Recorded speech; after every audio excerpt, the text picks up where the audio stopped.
Hey guys, Master Blaster here, and today I'm bringing you a video about Force Master rotation. Now there's a lot of videos out there already kind of discussing how you're supposed to go about doing the rotation, what the burn build is, how to apply the burn debuff, but I really feel like there's some key elements that they just kind of skip out on. And I also think they don't really go into the nature of how you're quick casting your spells or really how you're maximizing the damage of your abilities, so that's kind of what I'm going to be focusing on. Okay, so starting with the build, this is actually a more new version of the guide. The main changes being made after I received a lot of feedback and comments and concerns and a bit of a discussion that was started after I released my first guide regarding the build.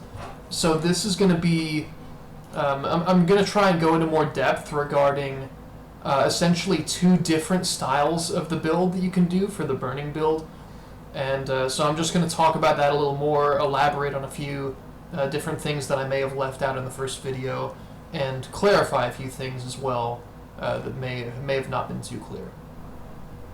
Okay, so to start out, I'm going to talk about Blazing Palm and really the difference, or one of the first differences between the two different styles of the burning build.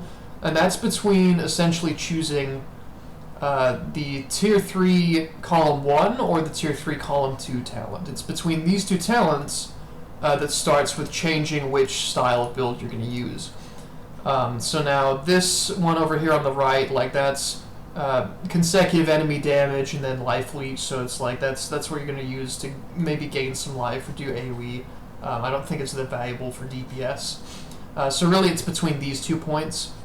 And so the main difference between these two is with this point you're consistently adding, 3 to 350 damage, differing depending on your AP, to all of your hits consistently. Whereas this point right here, the Column 1, Tier 3, will automatically generate flame orbits upon critical hit. There was a lot of argument back and forth between which of these two is better for your damage and how it affects your rotation, as they definitely do change a lot of aspects with how you play the build. So I am going to go into that with a little more detail as I move down the list, but these are the main two differences. And just to reinstate, this is 300 more damage on burning enemies, which you'll consistently have throughout the fight. This is passive generation of flame orbits. One other quick mention that I would make regarding where you spec your points into, especially in Blazing Palm, is that if you go this far down, it automatically detonates the Ember stacks, and this is bad especially for when you're playing with other Force Masters. Not only is it less damage, but essentially by automatically detonating these Embers, you are taking away another Force Master's ability to intentionally detonate the Embers by using Force Blast. So this applies a burn for 6 seconds. The burn, of course, increases the damage of many of your abilities. So if you're using this talent right here to automatically detonate stacks, you're taking away their 6 seconds of burn whenever they can try and apply it by taking away those Ember stacks and making them disappear before they can apply them. And this, of course, causes massive loss of DPS for all the other Force Masters around you, so you need to be very mindful of not speccing into this ability and not just blasting an ability that's going to detonate stacks without applying burn. That's definitely very important for group play. Okay, so moving down the list, we've got Frost Palm. Now, it used to be that you would get more damage out of the right side, but now there's actually not a damage difference depending on which side of the tree you're on, opposed to just having a different utility. Like, if you're on the left side of the Frost Palm build, this is where you get your chill. You're not applying a chill, so you're not freezing your enemy with the right side. So the left side is where you're getting your crowd control. You would use this in synergy with the impact stun. Get a second stun. It's easier to control enemies, especially perfect example would be Floor 7 of Lucian's Tower, Junpado, or if you run into players while you're doing your PvP dailies in Misty Woods or the Crimson Beach or something, or whatever the beach is. So this is what you'd spec into if you want that utility in combination with impacts for stunning people and freezing and slowing people. So you use this for the chill. As far as the pure DPS point of view goes, if you're just running like PVE dungeons and bosses, then you really want to go down the right side, and this is due to it generating frost orbits upon critical hit. Also, you'll notice that over here on the left side, you don't get the increased attack speed, you only have the ranged attack speed, whereas over here, you actually have both ranged attack speed and attack speed. So you get the maximum speed, you get projectile speed, and the lowered cooldown. So that also kind of helps as well. And then, of course, the creating frost orbits upon critical hit.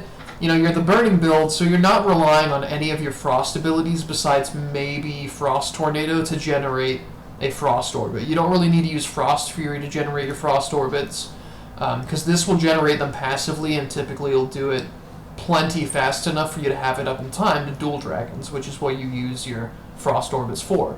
So, you know, you'll just continue to generate these throughout the fight. They'll be sitting on your character, and you'll just duel dragons off cooldown because, you know, in 18 seconds, of course, you're going to get 3 frost orbits. So this is what you use to generate your frost orbits. Now, on top of that, I would like to mention the does not increase threat aspect, and I know in my first video, I made it seem like this is like somehow a permanent aspect of my build and you should take it, which was not my intention. Really, I just wanted to elaborate a little more and talk about the whole aspects of threat here. Truly, this is not a massive difference in how much threat you're going to be creating. You know, on a target like this, I'm just going to demonstrating the damage. You know, this ability is not hitting particularly hard. You know, it's only hitting for, you know, 1,200, 1,100 crits. You know, base damage is like around 600. That was 599.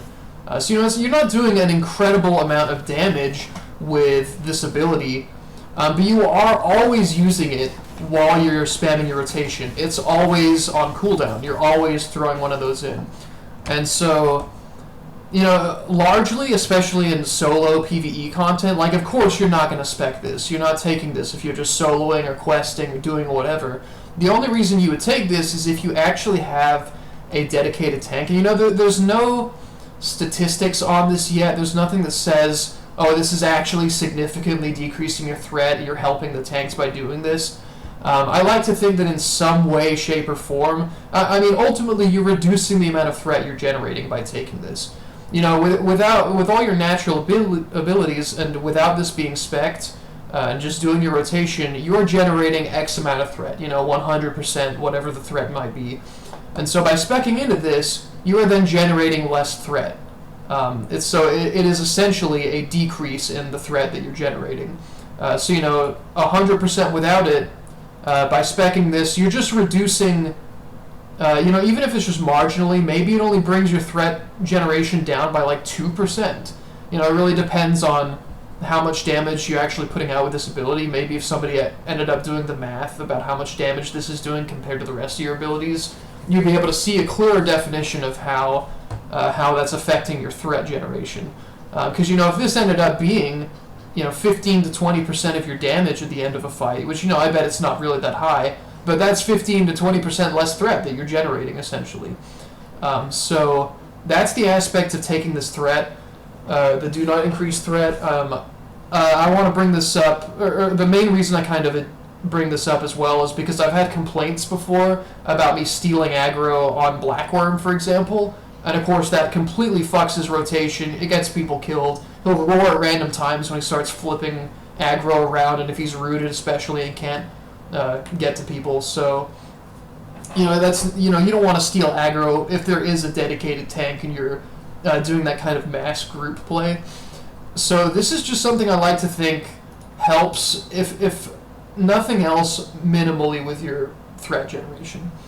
This way you're not just, you're just kind of marginally bringing down your threat and giving the tanks that much easier a time. So that's the only reason I ever spec into this. I definitely don't put the point there if I'm just like running dungeons and doing like 90% of the content in this game. Of course, it's not really that beneficial. But the only time I really use it is if there's supposed to be a dedicated tank and I can really fuck everything over if I pull aggro. I just take this to try and help out a little bit. I'm leaving the point there for now, just as I'm explaining everything. Okay, so the next ability I want to talk about is Fire Fury. I'm going to talk about the damage a little bit here. Because I think there's a lot of people, of course, saying that this is not worth incorporating into the rotation. And this is actually, it has to do with the difference between the two builds, or the two styles of the burning build that I was talking about. So if you spec here and you're automatically generating flame orbits upon critical hits, then you don't need to spec into Fire Fury. You don't even need to use the ability. You're generating all your flame orbits from this ability. And so the appeal of that, and not using Fire Fury, is that Fire Fury is doing less damage than, say, Dragon Blaze or Blazing Beam. You know, of course it does less damage, especially if Dragon Blaze or Blazing Beam hits. So people consider it a DPS loss for you to use Fire Fury. I think the DPS is actually decent. I'm not going to vouch for either one build or the other, because I'm not entirely sure which one is more efficient or does the most damage. I definitely felt like I was focus starving myself more frequently. I don't feel like I starved myself at all with my current build, but when I was trying this out, I felt like I was focus starving myself. And so if I were to take the 3 points out of Fire Fury and I was automatically generating Flame Orbits here, then I would probably put those points into Frost Tornado so that I can build focus easier, recover focus easier. Okay, and now the other aspects of generating these free Flame Orbits opposed to using Fire Fury for your Flame Orbits is that you're constantly going to have 3 Flame Orbits going, and with my previous build, if you have your 3 points actually in Fire Fury, then you're only going to be using Dragon Blaze and Dual Dragons. Dual Dragons off cooldown every 18 seconds, and then Dragon Blaze probably only once, maybe twice every like 15 seconds or so, and that's just to keep its 15-second buff up.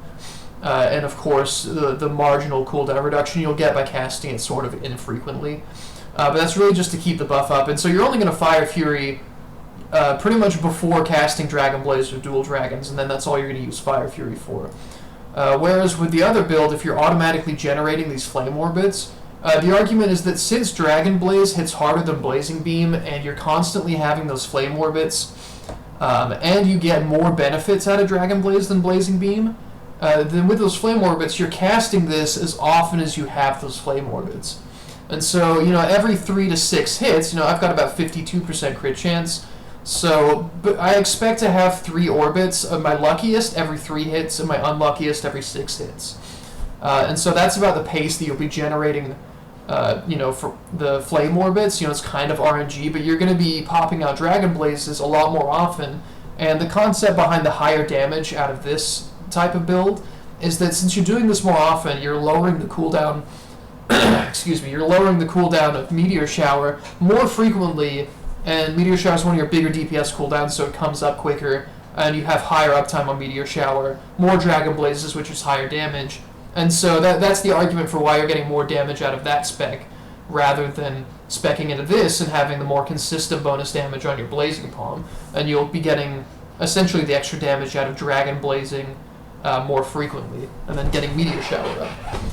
So that is the primary difference between the two builds, although I do still want to talk about Fire Fury, the damage of Fire Fury, because I don't think people have an accurate understanding of how this damage works. A lot of people in their calculations, I've seen them add the 2 totals here. I'm just taking the highest number and rounding for the sake of easy addition and understanding. But so, rounding up, I've got 1900 plus, about 450 damage. Like, I'll just round to the middle. So 1900 plus 450, you're getting 23 to 2400 damage out of the combined total, and then dividing that by 3, and then that's your 3 consecutive hits, right? Like that's what a lot of people assume is how is the proper way to calculate this damage. And so that's definitely true, at least for the base damage. So about 1700 to 1900 divide by 3. Let me just confirm here. So divide by 3, you're getting, mid 500s to mid 600s. Like, that's the hits you expect to see, right? So as a demonstration, there's no burn on the target. Let me just get my Fire Fury to proc. And so there you go, 593. I have just under 200% crit chance, so it's not going to be quite double that number. You're going to see 1100 crits. So here you go again, 610 So those are kind of high crits. I've got the critical damage increase going, so I'm just going for the base numbers right now, like the non-crits, to display the damage. So again, 641, so it's right in the range you expect it to be, between 550, 650 approximately. But now then, of course, if you add that 400 on top of that, and you're talking about a total of about 23 to 2400 damage, and then you divide it by 3, then on a burning target, your hits should hit approximately for 800, right? 24 divided by 3, 800. So, to demonstrate this further, but you're not actually seeing 800 there. You're seeing much higher numbers, like 1,000 base hits, over 2k crits. So what this calculation is actually doing, or the numbers are actually doing, you're taking the primary number and dividing that by 3, and then you're adding the 4 to 450 additional damage per hit. So that is how the damage is actually calculated.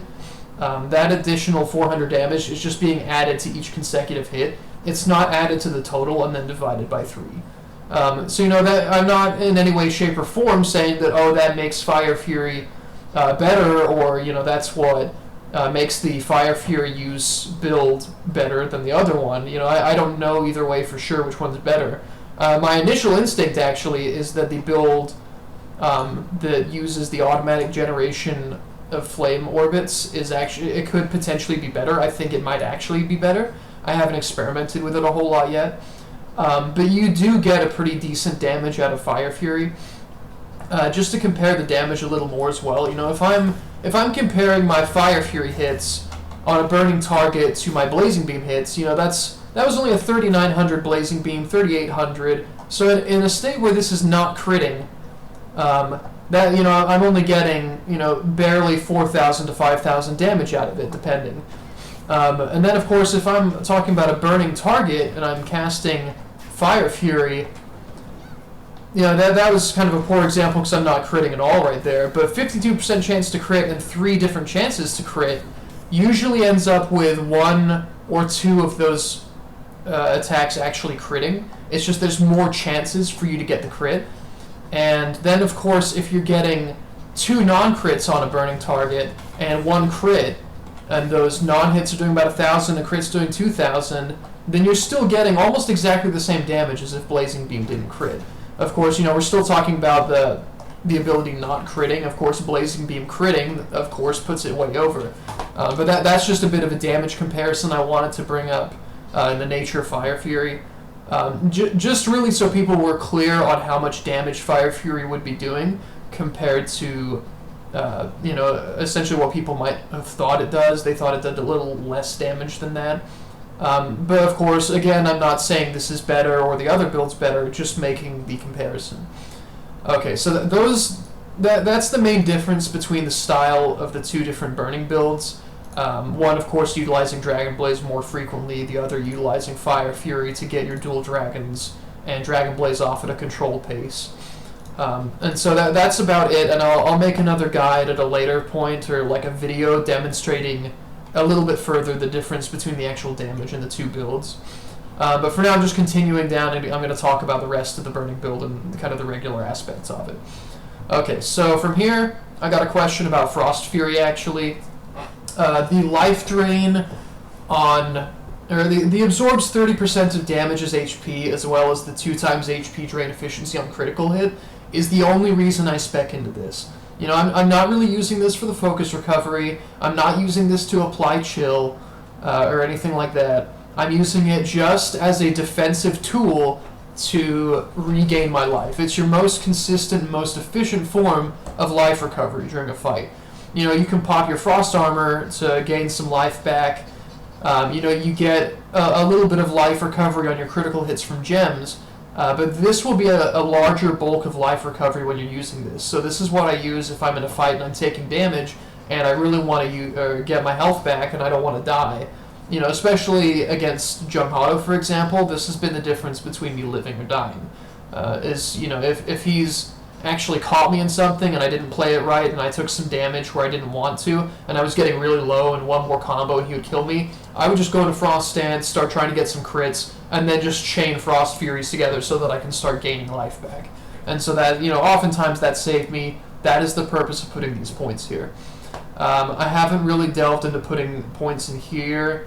I haven't played the Frost build yet, so I don't really know the aspects of the Frost build. I've only heard that it's essentially lower damage overall than the Burning build. Perhaps until we have more gear or a different update or something, but I haven't really experimented too much with these other points. But that's the essence of Frost Fury, and you use it for the life gain in this build.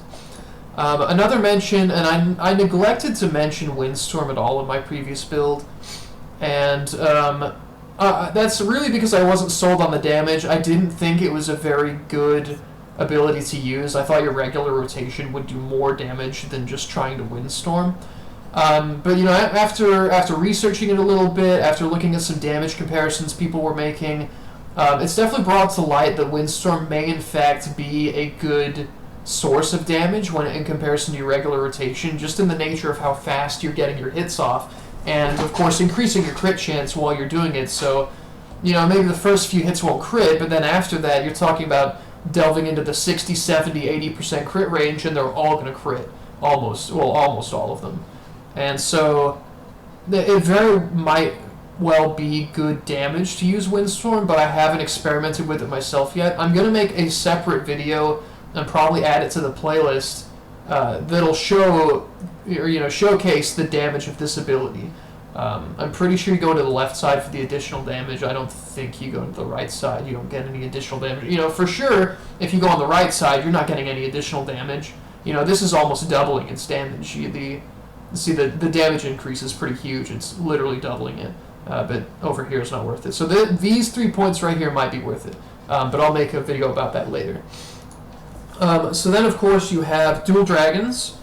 You want the 3 points here because this is your hardest hitting ability, besides maybe Inferno. With a 15% damage increase from your weapon and potentially higher at a later date, I don't know if it goes higher than that, then Inferno might actually hit as hard, if not a little bit harder. I haven't seen it hit harder yet. I've got the 15% damage bonus on Inferno, so I still haven't seen it hit harder than Dual Dragons. So this seems to be your hardest hitting ability, if not tied for your hardest hitting ability. And you want to be slamming this out every 18 seconds. It's what you use your Frost Palm to generate your Frost Orbits for. It is it's just an instant cast, instant focus recovery, and it's just a super useful ability. Not to mention, it's an area of effect. It's 2x16, and it'll hit multiple targets, which is part of what makes it so valuable. So a perfect example would be Skittering Tunnels. If I'm running it with my Destroyer friend, he can walk in, round everything up, suck it all in. I'll Shadow Grasp to hold everything in place, and then just Dual Dragons, hit everything for anywhere between 12 to 15k with Dual Dragons, and just blast it all. And it almost dies, or dies almost instantly. Followed by Dragon Charge. If I Heat Wave and get everything knocked down, and then Dragon Char the shit out of it, that's an incredible amount of AoE damage, and leading it with Dual Dragons, getting that initial 15k on 10 plus mobs is pretty huge, and that's a significant portion of damage. So you want to be rolling this ability out every 18 seconds. It's one of your biggest damage cooldowns, and it's on a relatively short cooldown. So I'll go into the utility stuff in video number 2. So now I'm going to go more into the damage aspects in the burn. And we're starting with Force Blast. So you have 4 different options here. This is your best single target option for applying the burn. This is what you use for your Frost build. It only inflicts additional cold damage on a frozen enemy, so that's Frost build right there. It does seem to do a lot of damage, but again, Frost build. We are burn build. So this is going to be your best single target damage out of these choices for applying the burn. The only 2 of these that actually do apply the burn are these 2, so this is your choice is between these 2 abilities. And the only real reason you would take this ability opposed to this one is when you want to synergize and get your crowd control with the left side of the Frost Palm.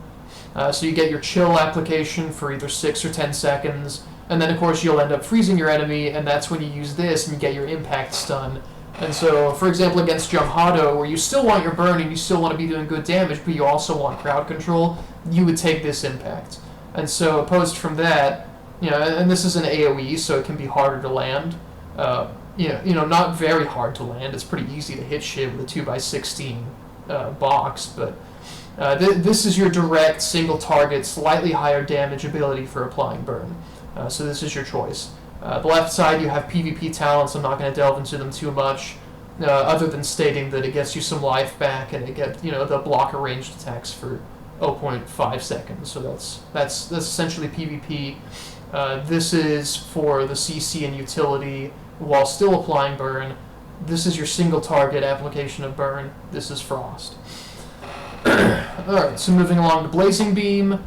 You only really want 2 points deep. You don't need to go the third point deep because it's really redundant to stack 2 additional embers on a burning enemy. You stack your embers easily fast enough without this additional point. You don't need it. So you only need to go these 2 points deep into Blazing Beam. This is your most efficient form of single target damage. You don't have to rely on getting Flame Orbits up to cast Dragon Blaze. This does hit a little bit softer than Dragon Blaze, but it really is your most efficient form of single target damage. So aside from that, you've got Ice Rain. Ice Rain is for your Frost build. That's a Frost ability. Dragon Char. If you go down this side of Dragon Char, this is just crowd control. You get your 2-second days out of here. You're knocked back in 2-second days from here. And so I use this one for PvP, just the 2 points deep. And for AoEing mobs, I actually go all the way down here and go 4 points deep into tier 4. And that's your AoE. So you've got AoE, PvP / crowd control, single target, which you only need to go 2 points deep for, and then Ice Rain, which is your Frost build. So skipping some utility stuff. I talk about these in my other video involving utility.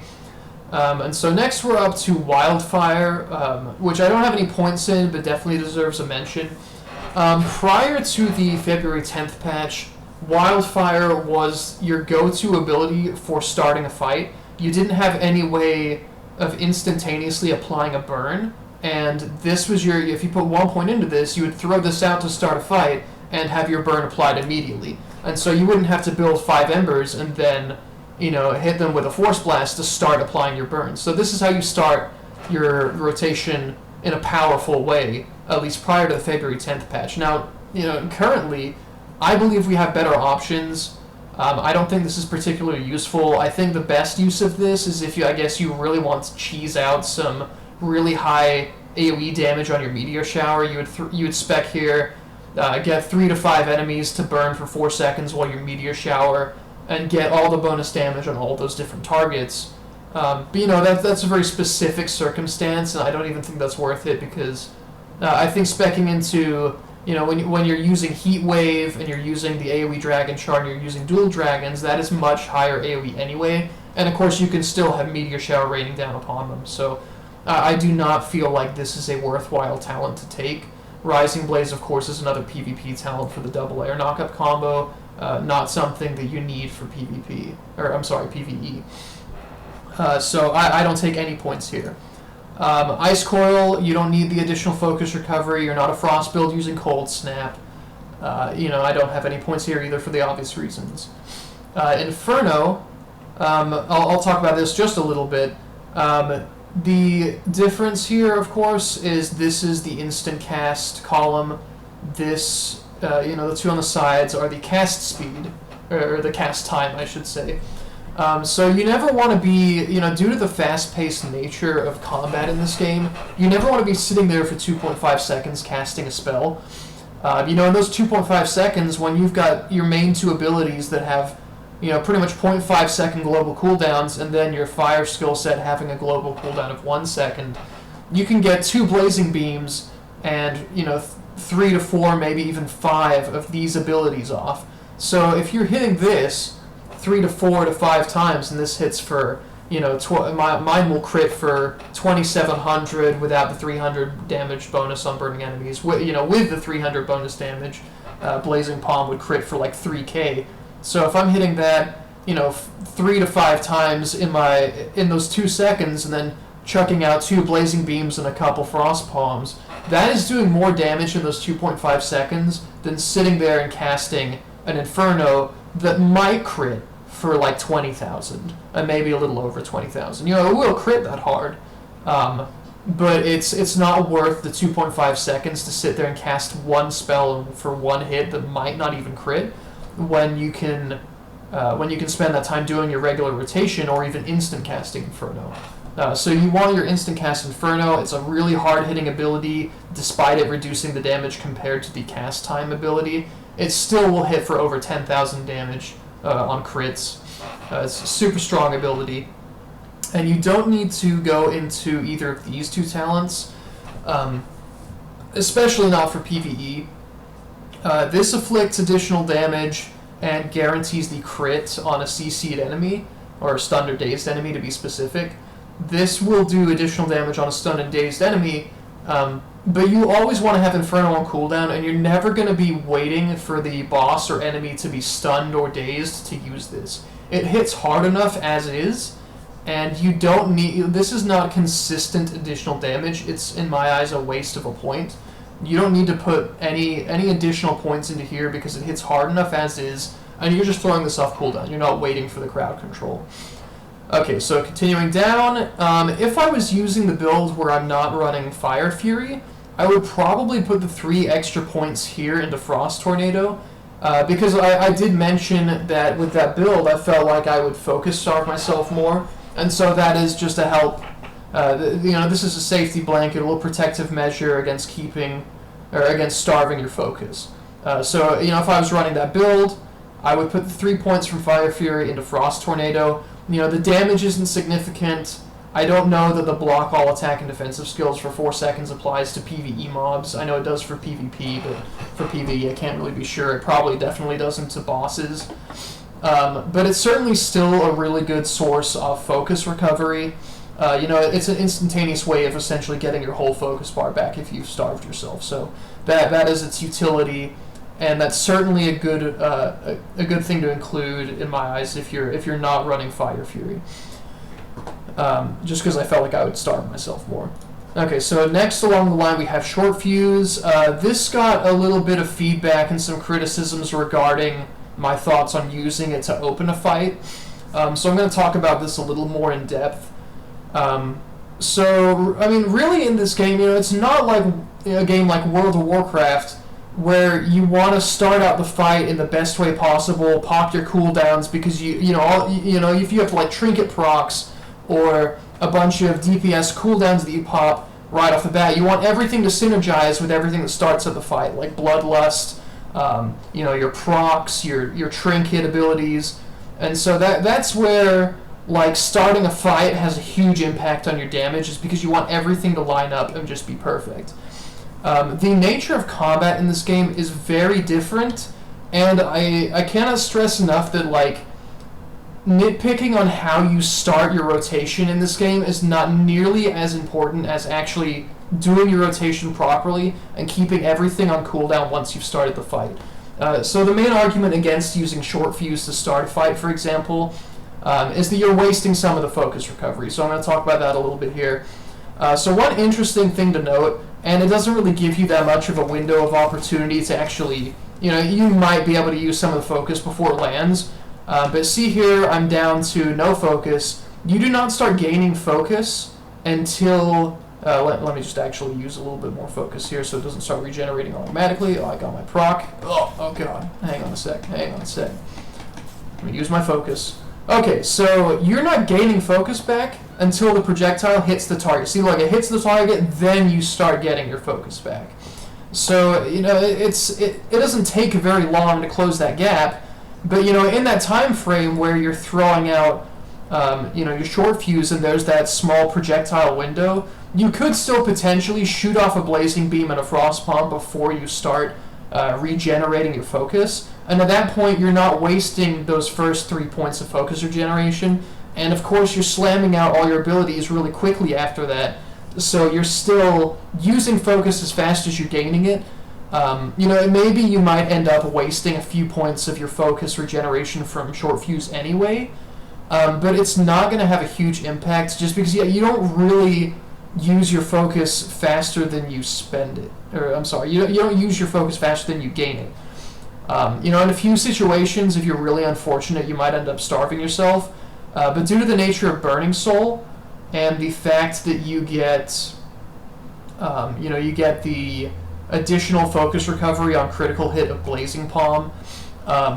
You've got that plus the short fuse plus the 5 recovery from your dual dragons, the fact that you're incorporating free abilities like Dragon Blaze and or Fire Fury if you run that.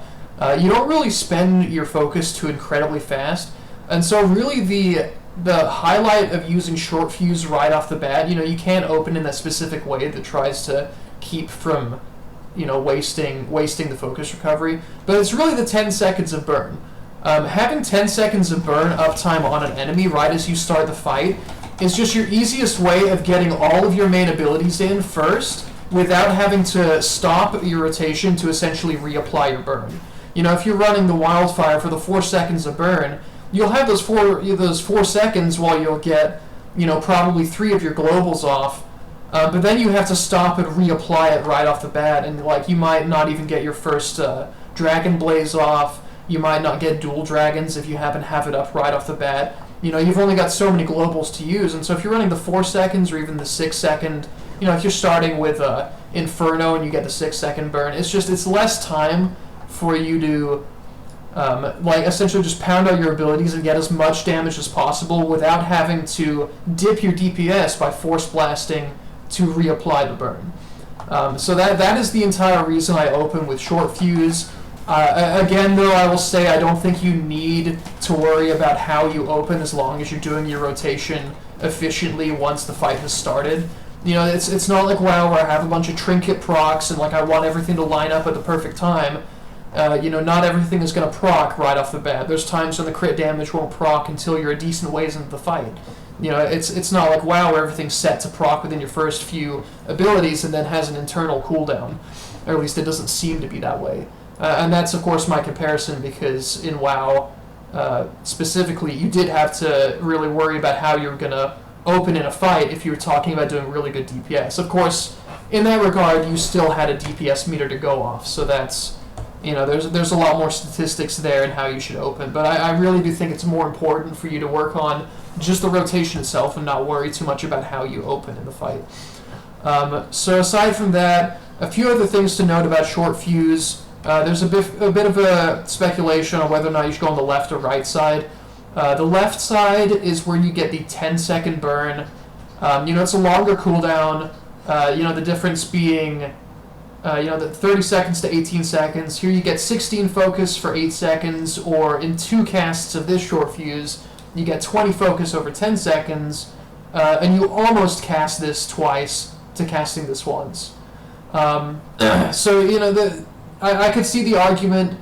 I personally think that either one of these is perfectly viable. If you like having the more frequent focus recovery or feel like you're starving yourself, then of course this would be a decent option to go. You get about the same damage out of it because you're casting this almost twice for every one of these casts. It's not a huge difference. Aside from that, essentially the only other thing I wanted to mention, I guess, is that the Flame Reap, that you see how it says can detonate with Flame Reap, inflicts X explosion damage per Ember stack, inflicts 75% Ember damage per Ember stack. That does not apply to the damage over time that this provides. See here, I've only got 1 Ember. I'm going to let it tick for a bit here. 400s. We're talking in the slightly above, slightly less than 400s. It's doing that much damage. The additional damage that it talks about having, the inflicts X explosion damage or the Ember damage bonus, that is on the detonation of Flame Reap, which is not worthwhile. So here, once it comes off cooldown, I'll show you the damage over time is still exactly the same, despite having 1 versus 5 Ember stacks. So it still ticks for exactly the same numbers, 300s, high 300, 400. But then if you detonate it, 1700 damage, and that was with 5 stacks. You detonated your stacks, it's not applying burn, it wasn't a significant hit, and it canceled the damage over time effect. So you never want to use Short Fuse's detonation with Flame Reap. You never need to use that ability. It's not a damage increase, it's not anything utility-wise. If anything, it punishes you and will cause you to do less damage. So really, Short Fuse, left side, I like the 10-second burn. The right side says it has anywhere from 10 to 5 seconds of burn. Typically, I see it at around 7 or 8 seconds tops, but I really just like having the longest duration of burn possible so that I can start a fight without having to worry about reapplying burn too quickly after starting, and I can just focus directly in on my rotation for the first 10 seconds of the fight, and then after that worry about keeping Force Blast up and incorporating that into the rotation. So that's my thoughts on opening, my thoughts on short fuse, and so there's a bit of a discussion about that. So that's ultimately where I lie on short fuse. Okay, and then you've got Meteor Shower. This ability, you only need the 2 points in it for the same reason that you only put 2 points in Blazing Beam. The additional point is redundant because the 2 additional Ember stacks on a burning enemy is unnecessary. You stack Embers quickly enough regardless. So you do not need the additional stacks. You just put the 1 point here to actually get Meteor Shower, and then it inflicts additional damage on a burning enemy, which is great. Aside from that, of course, you spec into the Burning Soul. I already talked about Dragon Blaze and its utility. It's higher damage. It increases your Blazing Palm damage. One thing I will mention is that this increases the flame damage by 40% on Flame Dragon hit, which means Flame Dragon hit means Dragon Blaze. And thank you for clarifying this. A couple people responded to my initial video and helped me understand what this meant. And this actually does not apply to us right now. The 40% additional flame damage is something that applies during a later update when we have what's called elemental damage. So, you'll have the different elemental types of damage, I guess, that will apply. And when we are doing that flame damage, we will get that 40% increase on flame damage abilities. That is what I'm understanding from it, what people have told me. So that's where that's where its utility is. You still definitely want to get the hang of using Dragon Blaze and keeping that timer up so that when that does become a thing, you're going to be used to having that buff up at all times. And then, of course, you get the 1 Fire Orb in every Fire Fury hit. That's really only applicable if you're using the Fire Fury build. And then, lastly, reduces Blazing Inferno and Meteor cooldown by 3 seconds on Flame Dragon hit. Flame Dragon hit being Dragon Blaze. Blazing Inferno actually means Blazing Wall. That's just, I guess, an error or typo. It does not mean Inferno. You're not reducing the cooldown of Inferno. If you go up here and look at Dragon Blaze, it actually has the correct text under it. It says reduces Blazing Wall and Meteor Shower cooldown by 3 seconds with Burning Soul training. So there you go. So that really sums up all of the aspects of the Burning build. I went over some differences in the 2 different styles of the Burning build that you can run. I don't know which is better. I'm inclined to believe that the one where you don't use Fire Fury is better. You're casting Dragon Blaze more often and getting heavier hits off. And of course later I'll make another video going into Windstorm. So yeah, that sums up this part of the guide. Video 2 will have more on utility and group play and some different aspects of Force Master play.